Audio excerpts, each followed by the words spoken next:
Hey, this is Rich over at TVP Live with another quick tips tutorials brought to you by Adobe Photoshop Elements Custom Tutorials Group. And let's jump right in with today's poster. Wanted to know how to get rid of the background.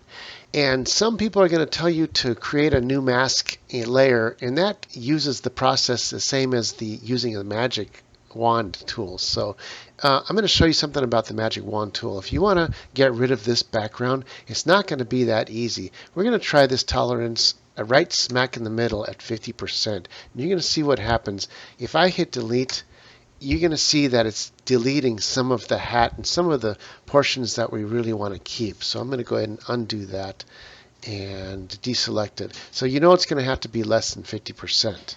So in my case, I'm not going to even try any tolerance above 50. Let's try a little bit less, about half that at 25%, and we'll start down here. And now, once again, you see the other problem we're having is that although it's doing kind of okay, you can see when I zoom in, there's still a bunch of little pieces of that background that's here that's not going to work very well. So I'm not going to be a proponent of using the magic wand tool or a masking layer. So in our case, I think the only way to really do this is going to be to physically cut it out. So what we're going to do is, because when you zoom in on the photo, you're going to see that the photo is actually not very sharp. It's actually pretty fuzzy on the edges here, that we're not going to use the polygon tool. As the polygon tool is way too sharp, we're going to go ahead and use an eraser, as I usually do here, and we're going to grab a small point eraser that's soft brush. So we go down here to the brushes and choose one of these soft brushes. I'm going to do something like 5 point or so, and that looks like it's the right size. Let's go back to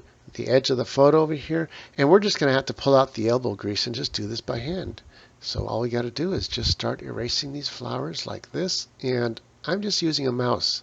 And it doesn't have to be perfect, as long as you make sure to cut within the portion that you want to keep, because it's okay if we lose a little bit of the original photo. Not a lot, but just a little bit. But it's not okay if some of that background is left, because it will show. Like if I zoom in, you see some of that green on the edge here. You don't want to keep that. You want to make sure that you cut in a little bit on the original photo.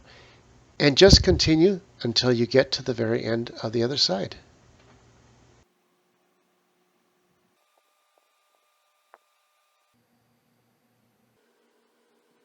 Now when you get into hair, you can take artistic license and make your brush a little bit thicker, and that will soften the edge of the hair a little bit. Just make sure to bring it back down to a smaller point when you're done with the hair. And what I'm talking about when you're done, right here when I get to the hat, that's supposed to be sharper, I'll bring this back down to 5 point. And here I'm doing shift click, which is I click, shift, click, click, shift, click. And that way you do a series of straight lines. Click, shift, click, click, shift, click. It's much easier to do gradual, long lines this way.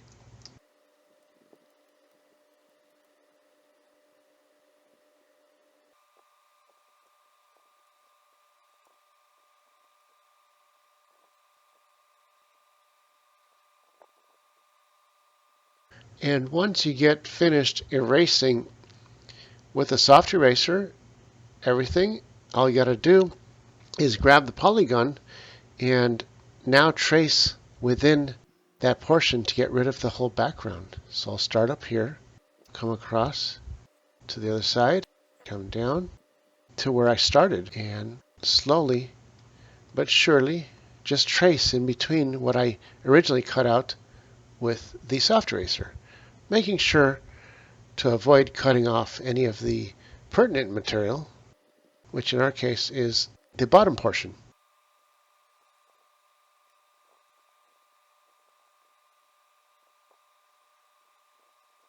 Now we get towards the end here, and basically what we want to do is join the polygon up here where we started it and double click, and that closes the marching ants. When I zoom out, you can see the marching ants covers the whole piece that we cut out. So now when we hit delete, boom, our background has been eliminated. Now what we want to do is introduce a new background. Let's go ahead and try something fun like this. I'm going to do is take this project and grab, I'll unlock it, and I'll grab the photo, And I'm going to drag it up into the other tab, which is our original project. I'm still grabbing the left mouse button. I drag down and I let go of the mouse, and there's our new image. But guess what? It's on the wrong side of the layer. So basically it's above the layer that we want. All you got to do is grab it with the left mouse button and drag it down below. And guess what? It jumps to the background. Now we can resize it by positioning it somewhere and then taking one of the corners, the little squares there, and just dragging it bigger. We can make it small or big, any size we want.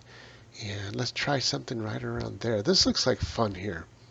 And that's pretty much it. We got us a nice background, and we can change that background if we wanted to, and we got the foreground layer. All we have to do is take the cropping tool and recrop this and save it, and that's about it. Well, this is Rich calling it quits for this tutorial, saying over and out.